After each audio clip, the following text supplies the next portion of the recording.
오늘 아사왕에게 배우는 교훈 우리 열왕기상인데요.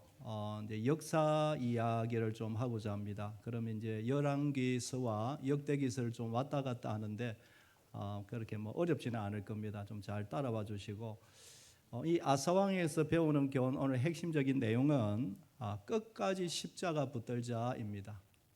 한순간도 우리가 겸손을 놓치지 않고 예수 생명, 예수 부활 이 고백 한시도 잊지 말자. 이 결론적인 내용으로 말씀을 전하고자 합니다.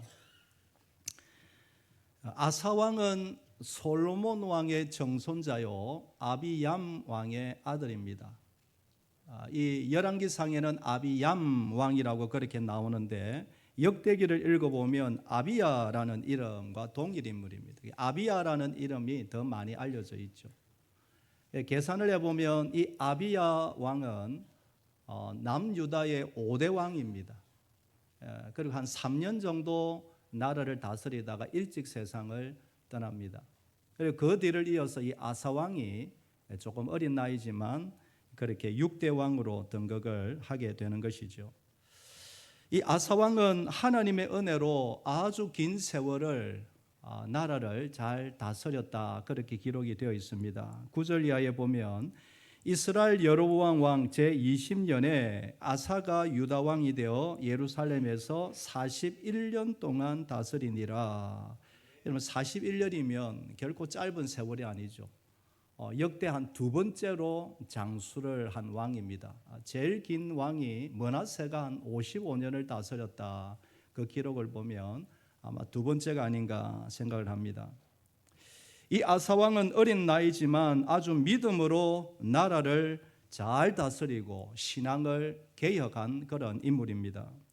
11절 이하를 보면 아사가 그의 조상 다윗같이 여호와 보시기에 정직하게 행하여 남색하는 자를 그 땅에서 쫓아내고 그의 조상들이 지은 모든 우상을 없애고, 그러니까 다윗의 길로 하나님 보시기에 정직하게 행하였다. 남색하는 자, 우상 숭배하는 모든 것을 다 깨뜨리고 온 나라를 신앙으로 개혁했다 이 말이죠. 이 아사왕의 개혁, 신앙 개혁이 어느 정도인가 하면 자신을 길러준 어머니, 그 어머니가 아세라상을 만들어 섬긴다고 하여 그 태후의 자리를 폐하기까지 합니다. 대단한 개혁이죠. 13절에 보면 또 그의 어머니 마아가가 혐오스러운 아세라상을 만들었으므로 태후의 위를 피하고 그 우상을 찍어 기드론 시내가에 불살랐으나, 그의 어머니 마아가라고 되어 있는데 사실은 그의 할머니입니다. 앞부분 1절, 2절을 읽어보면, 3절을 읽어보면 아버지의 어머니가 마아가입니다. 그러니까 아사에게는 할머니죠. 이 아사왕이 일찍이 부모님을 여의었기 때문에 할머니가 뒤에서 어머니 역할을 하고 그것을 그 뒤에서 이렇게 조언을 하는 사람을 태후라 그러지 않습니까? 태후 역할을 했습니다. 그런데 안타까운 것은 그 좋은 할머니가 아세라상을 만들어 우상을 섬기니 그 태후의 자리를 폐위를 한 것입니다. 여러분, 할머니 하면 얼마나 정이 많고 얼마나 사랑이 많습니까? 그러나 신앙적으로는 그것을 용납할 수가 없다. 대단한 신앙개혁을 한 것입니다. 역대기에서도 이 아사의 이런 부분을 높이 평가를 합니다. 역대하 14장에 가보면 아사가 그의 하나님 여호와 보시기에 선과 정의를 행하여 이단 제단과 산당을 없애고 주상을 깨뜨리며 아세라상을 찍고 유다 사람에게 명하여 그 조상들의 하나님 여호와를 찾게 하며 그의 율법과 명령을 행하게 하고 또 유다 모든 성읍에서 산당과 태양상을 없애매. 역대기 저자는 조금 더 자세히 설명을 하죠. 두 가지로 요약을 하면 우상들에게 빼앗긴 그 백성들의 마음을 하나님께로 돌이켰다. 하나님을 찾게 하고 말씀을 향하여 얼굴을 돌리게 했다. 대단한 거죠. 하나님을 찾게 했다. 그리고 한 가지는 눈에 보이는 모든 우상은 다 제거하고 철폐하고 없앴다라는 것입니다. 그 결과가 어떠합니까? 역대하 14장 5절에 보면 또 유다 모든 성읍에서 상단과 태양상을 없애매 나라가 그 앞에서 평안함을 누리니라. 나라가 앞에서 평안함을 누리니라. 참 우리가 보기만 해도 얼마나 감사한가. 참 이 은혜가 우리 가정에, 우리 교회에, 우리 나라에 하나님 주시옵소서. 그런 참 기분 좋은 그런 구절이 아닙니까? 수십 년 동안 섬기던 우상을 여러분 부숴버리면 사람들이 가만히 있겠습니까? 백성들은 마음이 약하죠. 수십 년 동안 섬기던 우상을 막 부수고 하면 동요가 일어나고 민심이 막 일어날 건데, 그래도 나라가 평안합니다. 하나님이 도와주신 것이. 막 동요가 일어나려 할 때 성령 하나님이 온 나라에 임해하셔서 나라가 잠잠한 것입니다. 이 은혜가 우리 대한민국에 있게 하여 주옵소서. 여러분, 아사왕이 역대하 14장 7절에 보면 자기 자신을 이렇게 한번 또 평가를 합니다. 아사가 일찍이 유다 사람에게 이르되 우리가 우리 하나님 여호와를 찾았으므로 이 땅이 아직 우리 앞에 있나니 우리가 이 성읍들을 건축하고 그 주위에 성곽과 망대와 문과 빗장을 만들자. 우리가 주를 찾았으므로 주께서 우리 사방에 평안을 주셨느니라. 단순하죠. 우리가 마음을 온전히 주를 찾을 때에 온 사방에 평안이 임하였다. 여러분, 이 아사왕의 고백이 우리의 남은 인생 후반전의 고백이 되기를 소망합니다. 오늘까지 하나님의 은혜로 살아왔지만 그러나 아직도 남아있는 문제, 앞으로 계속해서 하나님을 찾고 찾을 때에 온 사방에 평안을 주셨느니라. 이 은혜가 이 4월, 5월 지나면서 우리 자녀들에게, 우리 모두에게 임하기를 원합니다.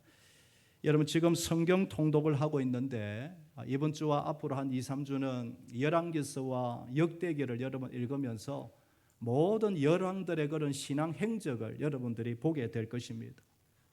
어떤 부분이 하나님이 기뻐하시고 어떤 부분이 하나님이 싫어하시는지, 또 혹 우리 마음속에 숨어있는 죄악이나 숨어있는 우상은 없는지, 내가 아사왕처럼 내가 개혁하고 내 자신과 우리 가정에 내가 개혁하고 내가 다듬어야 할 부분은 없는지, 그런 간절한 마음으로 여러분 성경 통독하고 기도할 때 정말 오늘 이 말씀처럼 온 사방에 하늘의 평안이 넘치는 그런 복이 일어나게 되기를 다시 한번 주의 이름으로 축복합니다.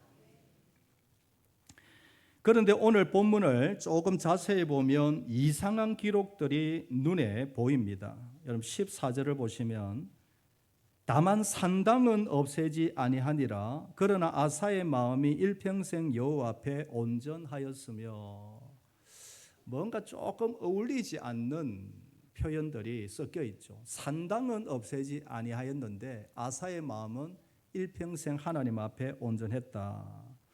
아마 아사의 생각에 산당을 그대로 두고 저기서 하나님을 예배드리면 되지 않겠느냐, 그렇게 쉽게 생각했을지도 모르겠습니다. 그런데 여러분, 나중에 이 산당이 우상이 다시 덕실거리는 그 출발점이 계기가 되는 거예요. 역사를 돌아보면 그때 그냥 아예 전부 다 없애버리지 하는 큰 아쉬움이, 안타까움이 남는 것입니다. 그런데 여러분 15절에 가보면 또 이런 기록이 나옵니다. 그가 그의 아버지가 성별한 것과 자기가 성별한 것을 여호와의 성전에 받들어 들었으니 곧 은과 금과 그릇들이더라. 아버지 때 모은 은과 금, 또 자기가 모은 은과 금을 하나님의 성전에 곳간에 드렸다. 너무너무 잘했죠. 여러분, 은금 싫어하는 사람이 어디 있겠습니까? 그러나 자기가 자신을 쓴 게 아니고 하나님께 드렸다. 너무 잘한 기록이죠. 그런데 또 한 가지, 오늘 16절에 가보면 또 이상한 기록이 하나 보입니다. 아사와 이스라엘 왕 바아사 사이에 일생 동안 전쟁이 있으니라. 이름 남유다입니다. 아사 왕은 남유다인데 북이스라엘 왕 바아사 사이에 일생토록 전쟁이 있으니라. 이게 조금 이상하지 않습니까? 앞에서 살펴본 대로 그렇게 신앙개혁을 하고 하나님 앞에 그렇게 바르게 살려고 몸부림쳤던 아사왕, 그런데 그의 남은 생애에 왜 일평생 전쟁이 그치지 않았을까요? 이 표현을 우리가 이 기록을 어떻게 우리가 이해를 해야 될까? 사실은 이 열왕기상을 이해하려면 역대기서를 또 살펴봐야 합니다. 그럼 이 열왕기서와 역대기는 조금 차이가 있습니다. 내용은 동일한데 열왕기서는 그냥 있는 사실 그대로 기록해 놨습니다. 이런 일이 있고 저런 일이 있었다. 그런데 역대기서는 역대기 저자의 신학적인 해석, 신앙적인 평가가 조금 들어가 있습니다. 그래서 역대기를 사실은 살펴보아야 정확하게 이해가 됩니다.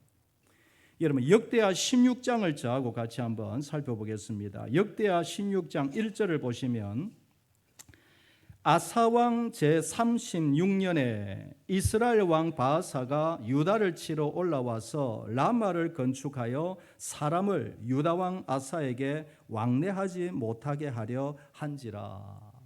36년째. 그러니까 아사 왕이 전체가 몇 년이라 했습니까? 41년을 통치하면 몇 년 남았습니까? 5년 남았습니다. 자신은 5년 남았는지 모르죠. 인생의 은퇴를 5년 남은 시점에 북이스라엘이 지금 군사를 이끌고 오는 것입니다. 그 이유가 뭡니까? 아사에게 왕래하지 못하게 하려 함이라. 저 말은 조금 이해를 하려면 설명이 필요한데 그 시절에는 예루살렘의 성전 하나밖에 없었습니다. 그러니까 북사람도 남쪽 사람도 하나님께 제대로 예배드리려면 어디에 모여야 합니까? 예루살렘 성전에 모여야 합니다. 그래서 사람들이 간혹 내려와서 성전에서 예배드리니 북쪽 사람이 내려오니 북쪽 민심이 자꾸 동요가 되는 겁니다. 그래서 아예 아사왕 남으로 내려오지 못하도록 국경에 군대를 데려오고 거기에 건축 성읍을 해서 아예 왕래를 하지 못하도록 그렇게 공격 비슷한 움직임을 보인 것입니다. 그러자 아사 왕이 위기를 느낀 것이죠. 그래서 아람 왕에게 도움을 요청합니다. 북이스라엘이 지금 군대를 데리고 오니 아람 왕이여 도와주소서. 역대하 16절 2절을 보면 이런 기록이 있습니다. 아사가 여호와의 전 곳간과 왕군 곳간에 은금을 내어다가 다메섹에 사는 아람 왕 벤 하닷에게 보내며 이르되. 이 기록을 잘 보십시오. 아람 왕에게 도움을 요청하는 것 얼마든지 요청할 수 있는데 무엇을 빼내어 갖다 바칩니까? 하나님의 곳간에 이미 드린 은과 금 그것을 빼내어서 아람 왕에게 갖다 바친 거죠.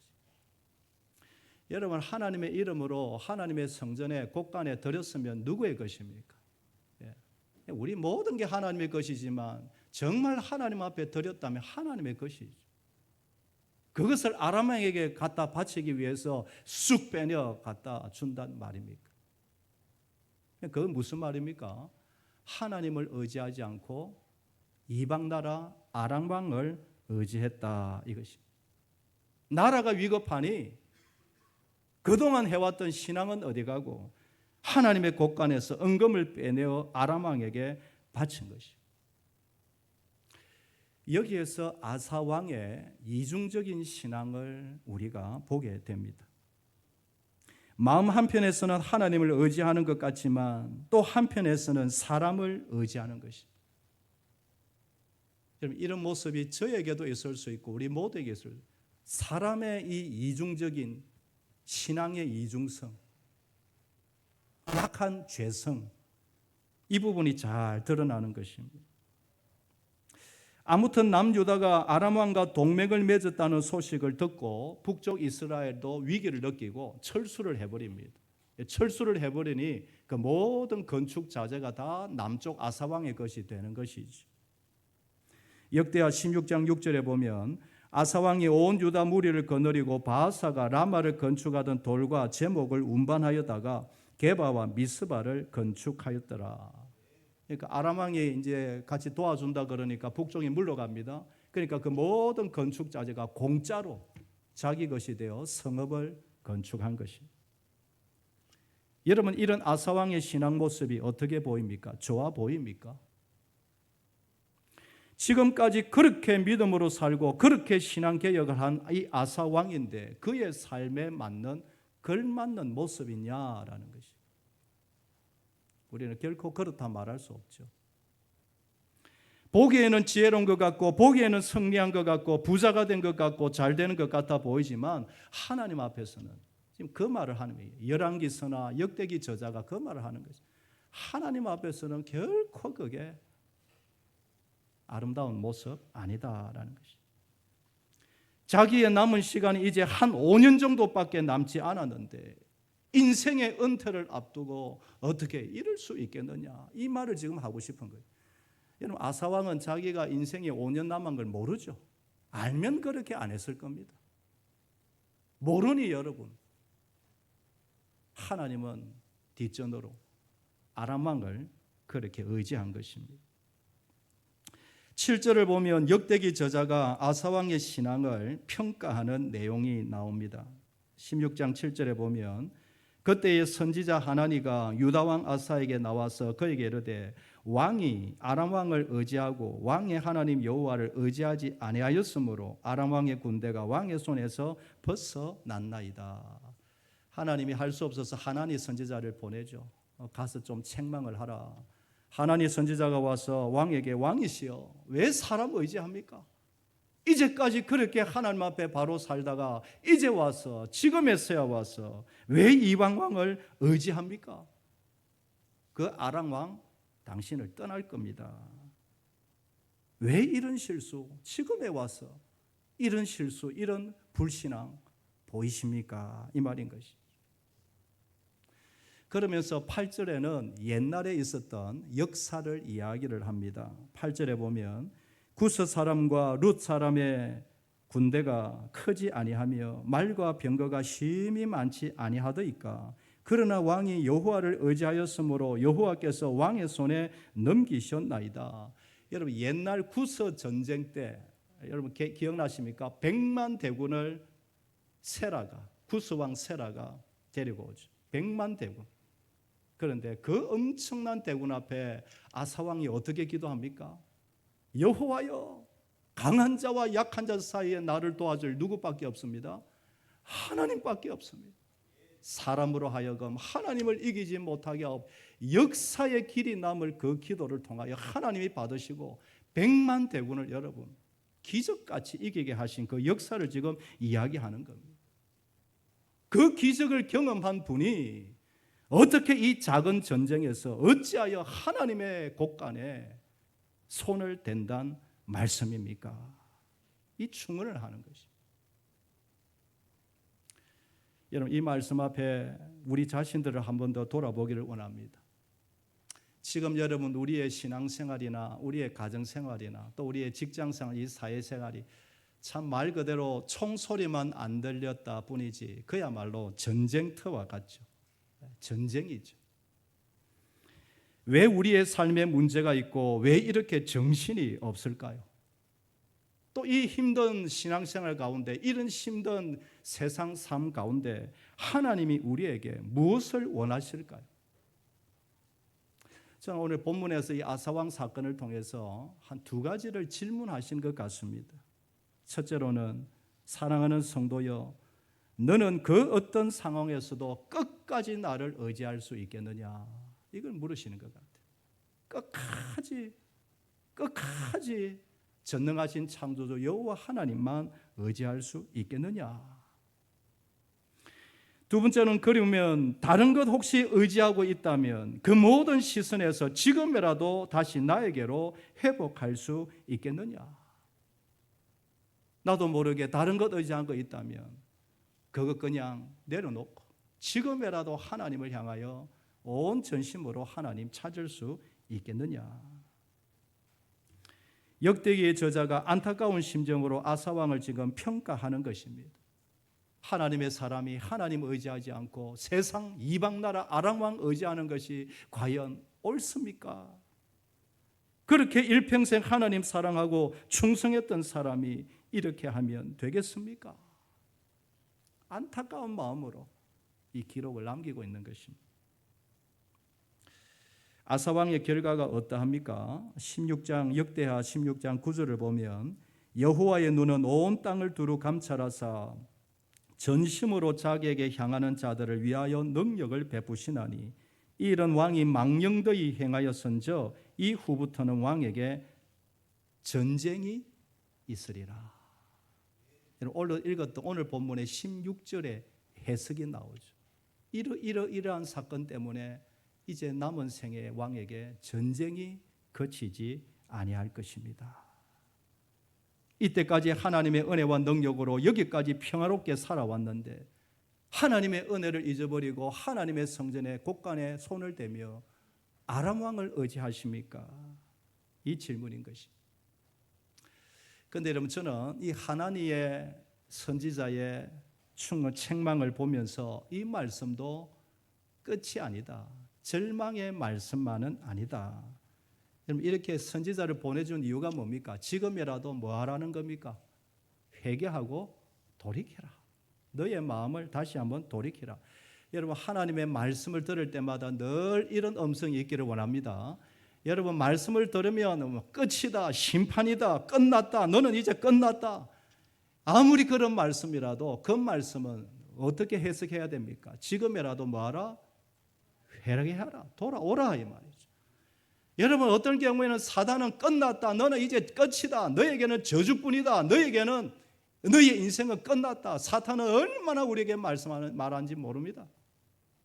그러나 우리는 성경을 읽을 때마다 지금이라도 회개하고 돌아오면 너는 살 것이다. 할렐루야. 언제나 이 음성으로 말씀을 받아야 합니다. 그런데 안타까운 것은 아사왕은 끝끝내 돌아오지 않습니다. 역대한 16장 10절에 보면 아사가 노하여 성견자를 옥에 가두었으니 이는 그의 말에 크게 노하였음이며 그때 아사가 또 백성 중에서 몇 사람을 학대하였더라. 그 아까운 선지자 하나님을 옥에 가두어버려. 몇 사람이 와서 왕이여 안 됩니다라고 충언을 한 그 사람 고문을 하고 학대를 합니다. 얼마나 가슴 아픈 일입니까? 더 안타까운 것은 이 아사왕의 이 강팍해진 마음이 끝까지 가더라. 물론 여러분 끝에 가서 어떻게 되는지 모르지만 오늘 기록은 역대하 기록은 끝까지 갑니다. 12절에 보면 아사가 왕이 된 지 39년에 그의 발이 병들어 매우 위독했으나 병이 있을 때에 그가 여호와께 구하지 아니하고 의원들에게 구하였더라. 여러분, 아프면 병원에 가고 의사에게 가서 치료받는 것 일반 은혜이죠. 왜 그렇게 못하겠습니까? 그러나 하나님 앞에 기도해야 할 줄 믿습니다. 하나님이 고쳐주셔야 됩니다. 이게 우리의 기본적인 신앙이 아닙니까? 그런데 끝까지 하나님께 구하지 아니한 것이. 결국 아사왕은 그 질병을 고치지 못하고 세상을 떠납니다. 그렇게 귀한, 그렇게 아까운 이 아사왕이 얼마나 그의 마지막이 안타까운가. 저는 오늘 말씀을 통하여 우리에게 주시는 교훈을 세 가지를 꼭 붙잡고 묵상하기를 원합니다. 첫째로는 하나님 의지하되 끝까지 신뢰하고 끝까지 의지하게 하여 주시옵소서입니다. 끝까지 예수 십자가 붙들게 하여 주옵소서 이 말이죠. 처음에 잘 믿다가 처음에 반짝하며 잘 믿다가 갈수록 흐릿해지는 그런 자 되지 않게 하여 주시옵소서. 인생은 후패해져 가지만 내 영은 날마다 예수 십자가로 충만하게 하여 주시옵소서. 또 한 가지는 우리의 마음에 숨어있는 죄의 이중성을 잘 다스리게 하여 주옵소서. 여러분, 저도 그렇고 여러분들도 이럴 수 있습니다. 하나님 사랑합니다, 하나님 충성하기를 원합니다 말은 하면서도 내 마음의 욕망대로 사는 그 욕망이 언제나 우리에게 도사리고 있다. 마지막 한 가지는 혹시나 내가 실수를 했다 할지라도 내 마음이 강팍해지지 않게 하여 주옵소서. 끝까지 부드러운 심령, 하나님이여 끝까지 부드러운 심령 허락하여 주옵소서. 누군가가 오목사에게 와서 누군가가 나에게 와서 내가 기도해 보니 그거 좀 이상합니다, 잘못되었습니다 하면 그 자리에서 정말 기도로 충원이라면 미안합니다, 죄송합니다, 내가 돌이키겠습니다. 그 누구라도 어린아이가 와서 말하더라도 하나님 앞에 그 자리에서 엎드릴 수 있는 부드러운 심령을 끝까지 허락하여 주시옵소서. 그러니까 무슨 말씀입니까? 예수 십자가 한순간도 놓치지 않게 하여 주옵소서. 예수 생명, 예수 부활, 천국 소망, 마라나타 신앙 끝까지 잊지 않게 하여 주시옵소서. 여러분, 이 은혜가 부활절은 지났지만 이 한 주간 우리의 남은 생애에 충만하기를 우리 주님의 이름으로 축복합니다. 제가 한번 정리를 해보겠습니다. 끝까지 하나님 의지하게 하여 주시옵소서. 내 마음의 욕망의 이중성을 잘 다스리게 하여 주시옵소서. 강팍해지지 아니하고 끝까지 회개의 영, 부드러운 심령을 허락하여 주시옵소서. 이 은혜가 우리의 삶에 충만하기를 주의 이름으로 축복합니다. 기도하겠습니다. 살아계신 하나님,